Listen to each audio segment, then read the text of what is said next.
Are you ready to start creating amazing videos but have no idea where to start? Maybe you're a content creator, a business owner, or just maybe someone with a story to tell. In today's video, I'm going to walk you through everything you need to know about video production for beginners, from the planning to the filming to the editing and everything in between.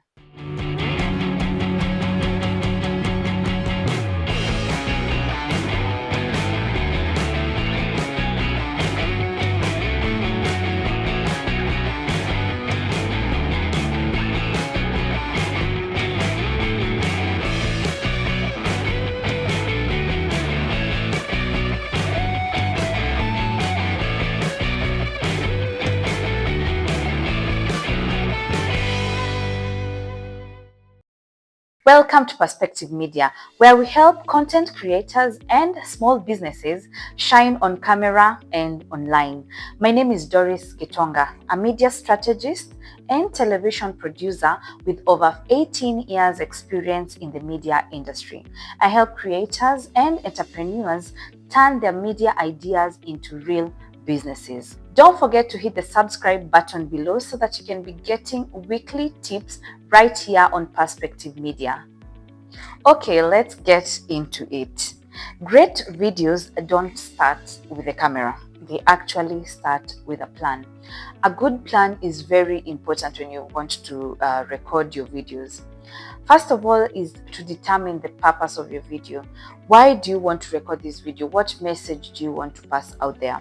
Once you have your topic outlined, the area that you want to the niche that you want to address, then you identify your target audience. Very important. Who are your target audience? What do you want them to feel? What do you want them to do? What do you want them to understand from the content that you want to create out there? Once you identify your target audience, the next thing to do is come up with a script. By a script, I mean you just write down bullet points of the points that you want to pass out there. It is best to write them down in bullet points because then you don't have to cram everything on your script. You just highlight the pointers that you want to highlight in your video. By doing this, it will give you a bit more confidence. Then you will also be able to flow naturally when you're going through your script. Write it down on a piece of paper or even a computer so that you can easily be having a look at the piece of paper for your bullet points, not for the whole script. So you can quickly go down to your bullet points and know the point you want to address, then elaborate it on camera. This will create even much more confidence so that you're able to address the topic that you want addressed. The next thing you need to do is planning your shoot. By planning your shoot, what this entails is creating a storyboard. By a storyboard, I mean you're going to write exactly how you want your video to flow. If it's an interview, you'll identify, I'll interview this person, then I'll interview this person, the intro, the outro. So create a storyboard. The next thing you're going to do is identify the equipment that you'll need. In this case, when you're recording a video, you'll need a camera, you'll need lighting, you will need sound, and even a tripod where you're going to place your camera. I'll give you more details of this equipment as I progress on with the video. The other thing to really focus on is the location. Location is key. Where are you recording from? It is good to record somewhere that does not have a lot of distractions. For example, if your location is very busy at the back, it might cause a lot of distractions for the video that you're going to do. People may not really focus on what you're saying, but they may be busy looking at what is behind you. So find a location that is not very distractive. You can probably get a location maybe with just a simple flower or simple bookshelf. A simple location is key. Another thing to consider is lighting. I'll speak more to it later into the video, but also get a nicely lit place. The equipment that you're going to need, you can start small. You don't have to really start on a very high budget big camera. You can simply start with your phone if you're recording content, if you're new at video production, because this course is about video production for beginners. So don't be afraid to start. You can start up simply by your phone so that you can record the video that you want. All right, let me now get into the details about the equipment that you're going to need. If you're recording with your phone, it is good to record on the back camera. Most cameras have better quality videos using the backside camera, unlike the front camera. So make sure that first things you record on landscape mode. This will give you better dimensions when you're posting your video. If you're posting your video on YouTube or probably any social media platform, it will give you very good dimensions. You can also use, if you're using a camera, go for the nice high quality video cameras. You can use a DSR.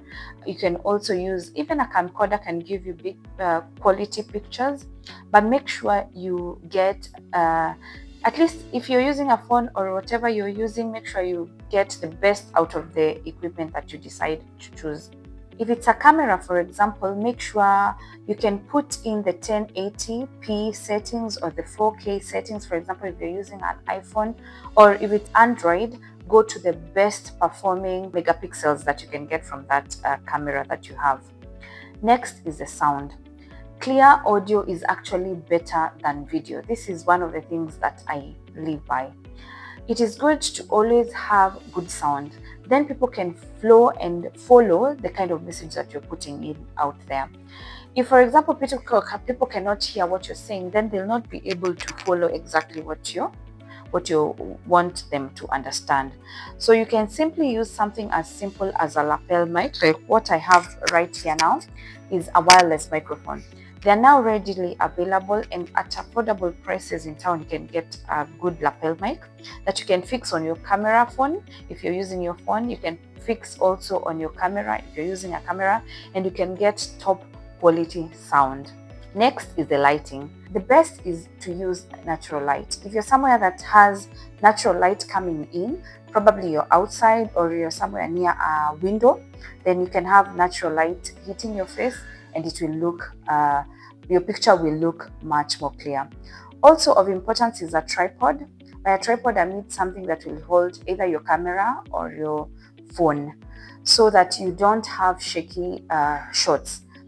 Very stable shots are very important, because then your picture will appear more composed on camera, so that you're able to, people can be able to follow you more when your shots are stable. Okay, now we get into shooting your videos. Let's talk about when you're going out to shoot your videos, you're actually now ready to hit record. There's something we call the rule of thirds. Make sure that your frame is well framed. If, for example, you're shooting someone, like for example, you're having an interview and you're trying to frame someone, make sure that there's headroom is the space between your head and the camera, and also the sides are balanced, so that you can have a more composed shot. You can either decide to use a medium close-up shot. A medium close-up shot, I mean something that will appear almost on your waist, or a close-up which will be somewhere on your chest. So once you decide the kind of shot that you want, then you can be able to frame it so that the subject is in the middle. Also of very important to note is the eye level, or the eye level framing. Make sure your camera and the eyes of the person you're filming are at the same level. This is so that you don't look like you're looking up to someone or you're looking down. If the camera is up and you're down, you look like you're looking down on someone.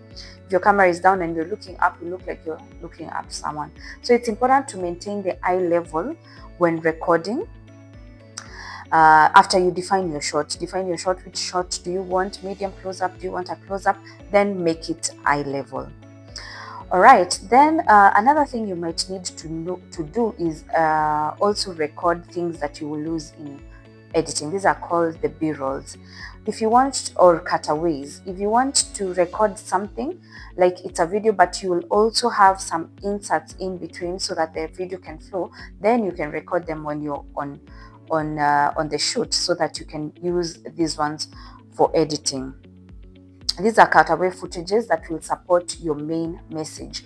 So you can, if you're filming, for example, an interview, you can have cutaways of probably the person folding their hands like this, or even they're on their desk, maybe writing something down, or walking. You can have a walking shot of someone, so that when you're editing, maybe when there are some things you need to edit out and it's not flowing, then you can include them in the as cutaways, so that when the person is speaking, then you can add those shots that you filmed, so that the story can flow. Then another thing is to record multiple takes. Do not be afraid to make mistakes, especially when you're starting out.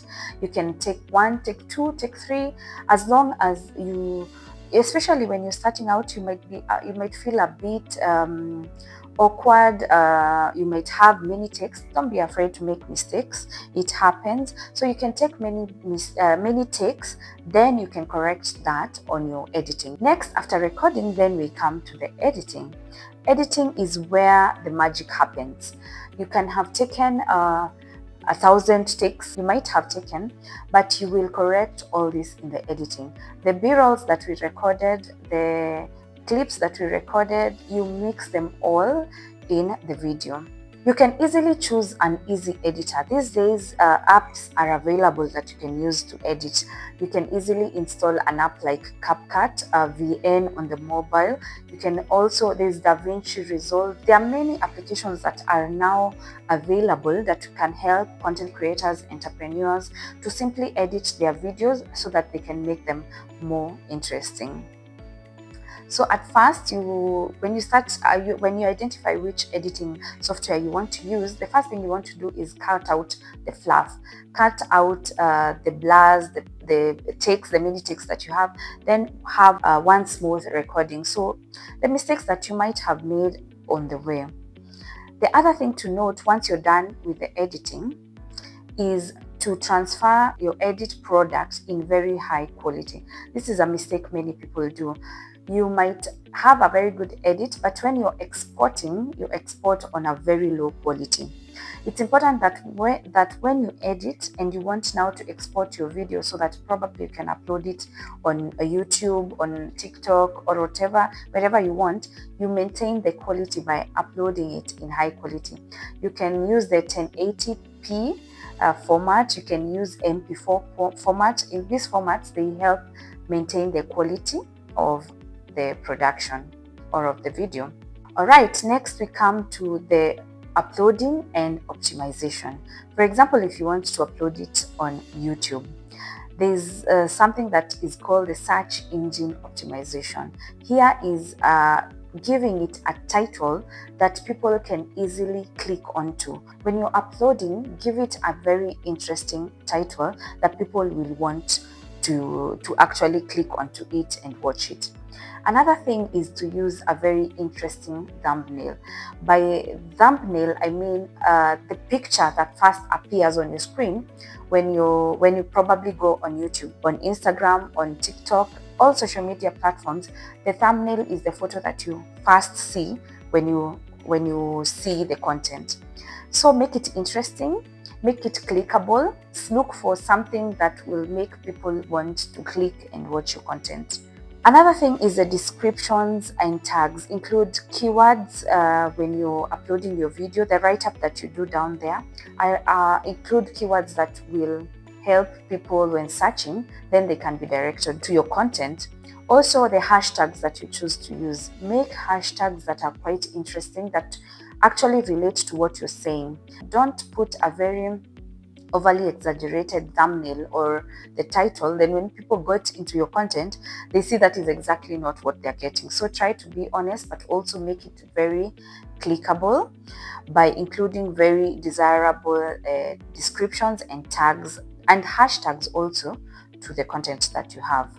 When you're posting your videos, ask viewers to engage with you. To engage with you can be through the comment section. You can ask them to give your opinion of something that you probably have commented on. Ask people to share your video. Ask people to to like. Say exactly what you want to the viewers so that they can either like, subscribe, comment, and also so that you can increase that sort of interaction. There you go, a complete guide for beginners in video production. If you found this interesting, if you'd like to get more of such content, please like, subscribe below, and also if you have questions, drop them down in the comment section so that I will be able to answer. I'll answer as many as I can. And also, if you're starting out in video production, just do it. Don't wait for the ideal time. Keep creating, keep shining. Until next time, bye bye.